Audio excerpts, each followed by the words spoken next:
Checkity, check. Here we go. Hey. Check. 3, 2, 1. It's the Hits 104.9 Off-Air Podcast in the South Valley. For Vicel, yay! You're going to hate me, guys. Okay. Who's calling you? Your insurance company? Not mine, the opponents. Oh, the opponents. We got to hear this phone call. Go ahead and answer it, Ray. Oh, my gosh. Hello. A few moments later. Thank you. Bye. So we kind of heard about what happened with Ray, but Ray, I'm going to let you first tell us your story. Then I'm going to tell you what you could have done in that interview with the guy. Yeah, because I know Chad would love to get the most out of it, right? Chad's got pointers. I got pointers for you. I got a lawyer for you, too, by the way. All right. I also have a lawyer, too, Chad. Law offices of Joseph Durante, Visalia. Great lawyer. Throwing that out there. All right. Start from the beginning, Ray. So, start from Saturday night. You left us at the Let's Kings start about County this Fair. email first. At Big Ray, what? Oh, God. that's my personal email. It's a podcast in itself, all right? Yeah. At least it wasn't Big Daddy. I've had that email since I was like 16, Yeah. by the way. Yeah, I could tell. When you're Yeah. 19, you need to change Need it. a big boy I do email. have more professional emails now, but Why that did is you the give one her that... that one? Anyhow, I want to hear this story. So you just left the Kings Fair in Hanford on what, Saturday night? Saturday night. Saturday yes. night. So you and then just got into Kalinga where you live. got Yes. home. Yeah. Okay, what happened here? So I Go. pulled into the Dollar General because it was still open. It was like 7 o'clock, exactly 7 p.m., right on the dot, on impact. So I was pulling... not 7 o'clock and 59 seconds or 7 o'clock and On the 46 dot. seconds. It It was 7 o'clock on the dot. Impact. Yeah. 7 So- o'clock and 00 seconds. Yes. Okay, keep So going. I pulled into the Dollar General. Paint this picture. Were there any tweakers outside? Was it pretty clean It was outside? actually pretty packed. There was a lot of people who saw this accident. So a lot Saturday of night. people were there. Saturday night at the Dollar General. Well, lots of witnesses. Okay. I mean, what Yeah. do they have there at Dollar General? I mean, do they have alcohol? Yes, they do. Yes, they do. Oh, and I'm pretty sure they got red Solo cups. Oh, yeah. Oh, yeah. Okay. Yeah. And they got lots of stuff there at the Dollar General for $1, too. Okay, we didn't ask that question. All right, Don't keep care. going, Ray. Okay, so I pulled into the Dollar General, and there was a person in front of me backing out. So I pull up, and I'm waiting for this guy in front of me to back out, and then all of a sudden, this guy on the left side of me was pulling in. I saw him pull in. I honked. I drove up a little bit, and then he hit the backside of my car. Wait, so his front of his car hit your back side of your car? No, the back of his car. He backed into me. So Okay, so he was pulling out of a stall, basically. yeah, so he was reversing. I was pulled up, and then he hit me like this. Oh. Wow. Ouch. Yep. Ouch. And it wasn't like a love tap either. It was like he kind of gunned it. Now, I highly recommend when stuff like this happens to actually really call a lawyer because there's going to be a lot of stuff. A, either you can't handle. Mm-hmm. B, you might not be sure of. And C, they will fight for you. Again, when this happened, Chad came into my mind. I swear. Chad immediately came to my mind. There's cameras all over that parking lot. You go inside because like most cameras, like 7-Eleven for me, they only hold it for a week and then it gets recorded over. So like every Tuesday it gets recorded over the next Tuesday. I also have body cam footage of the gentleman who hit me admitting that he bumped into me. Wait, body cam footage? Wow. From Police the cop? body cam footage. Yep. Wow. Okay, because you got to have that. Make sure to get the video from like the Dollar General. Say, hey, can we get video? Ask them for video and go get that immediately.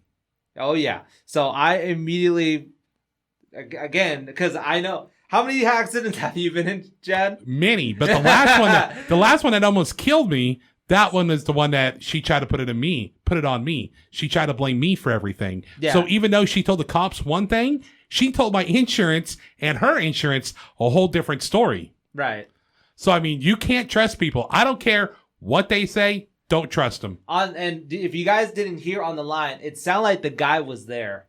It sounded like he was talking to the insurance lady. I don't know if you guys caught that. No. I doubt it. They don't want they you don't guys, do that. because now at this point, they don't want either one of you guys talking together. Right, No. exactly, yeah. Not And at all. also what she's trying to do, notice how she does not say you're at fault or he's at fault. What she's trying to do is figure out the story so she can actually try to prove that he's not at fault, or it might be a 50-50 fault, which you don't want a 50-50 either. Right. So my insurance had pretty much okayed everything already. So now I'm simply just waiting to get everything. Yesterday, I went up to the doctor to get myself checked out. That's number one. You should always go get yourself checked out. And two, I drove all around Hanford and Visalia looking for places that had availability because I wanted to get my car in and out as soon as possible.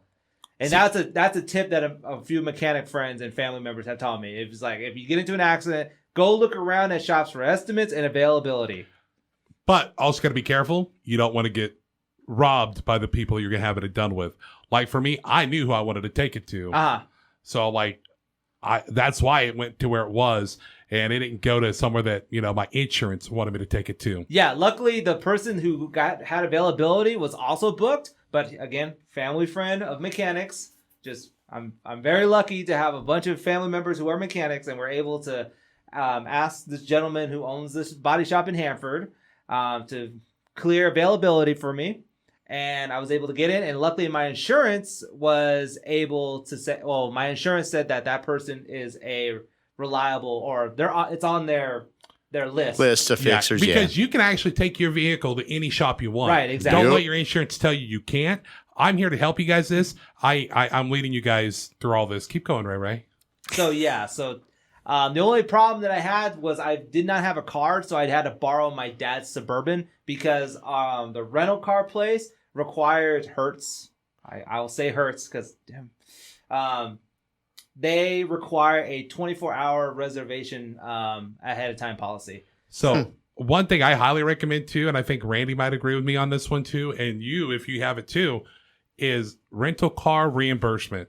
Oh, yeah. Have that on your insurance. It costs extra. Yeah. Oh, and the other thing I found out too, MedPay. MedPay.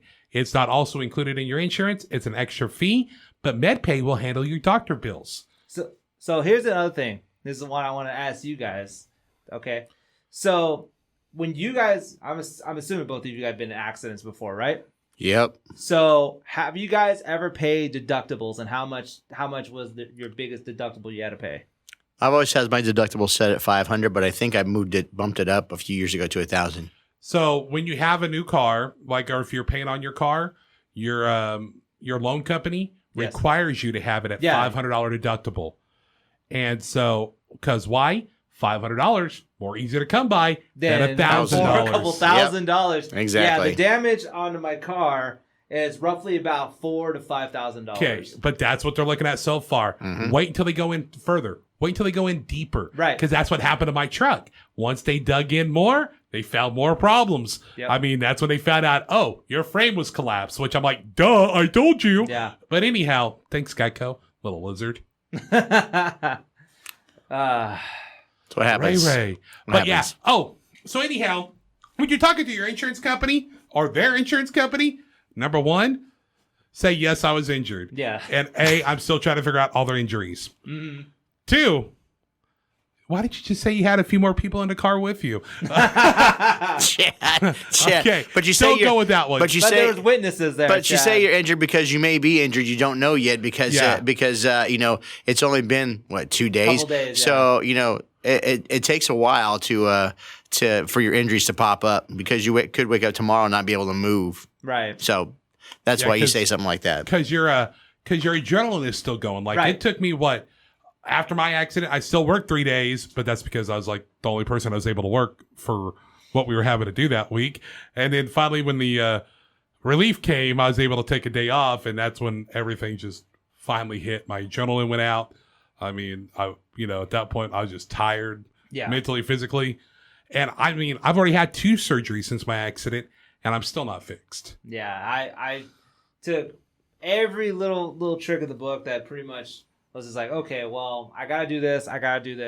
And so yesterday, that's what I did, because on Sunday, all the shops were closed. So I had to just get out of bed, go and check myself in, and then go and drive around a car that I wasn't supposed to be driving in, apparently, according to all these shops. that I was just like, okay, I'm just gonna drive around and see which place. Oh, you drove your car? They got wrecked? Oh, wow. Yes. 'Cause Wow. What we did, luckily, I was able to. Me and my dad, we were able to put the thing, the back fender or the back wheel well up a smidge to where it was able to move. Mechanically, the car runs fine. Ah, well, that's it's good. all just cosmetic. Well, I wouldn't say that.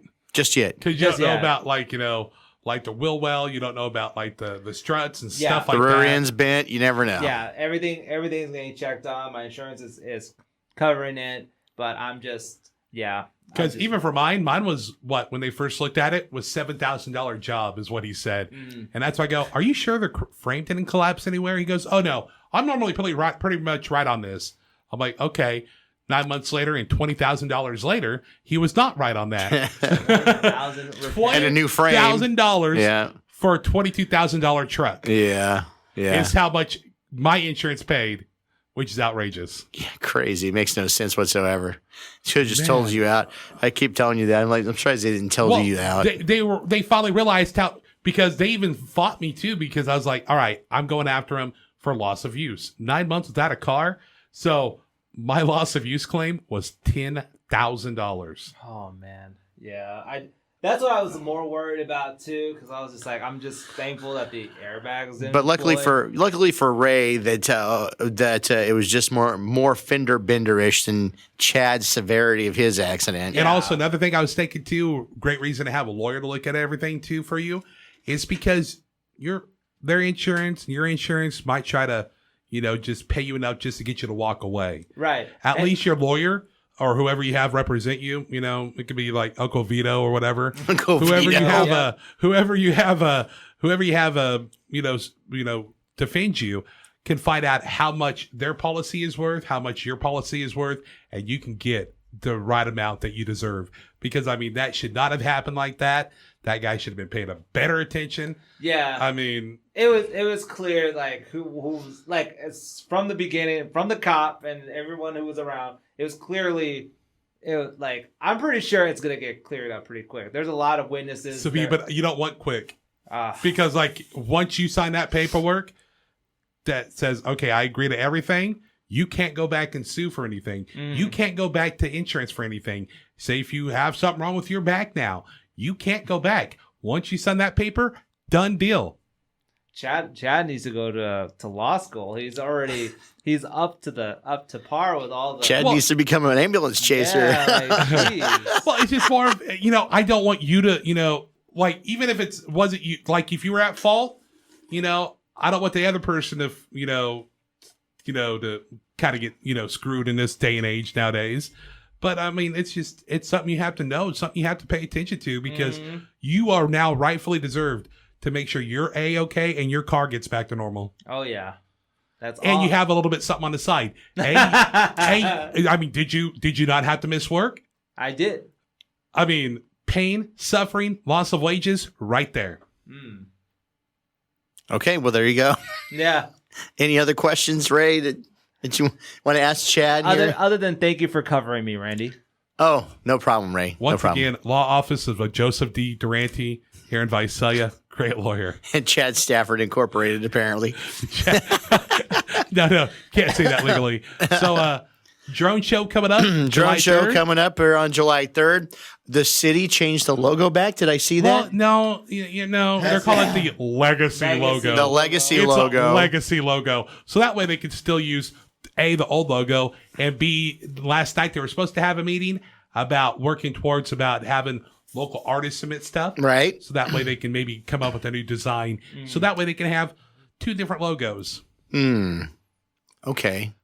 We'll see. Of course, apparently they were talking about budget stuff last night. I'm hoping, they do a lot better budgeting than they did last year of $150,000 for a logo. Yeah, we'll see what happens with that, huh? So last week, I know Chad wasn't around. Chad wasn't present. No. But we talked about George Lopez last week, right? Yeah. And I went on a little spill talking about how he used to rant about Paul Rodriguez.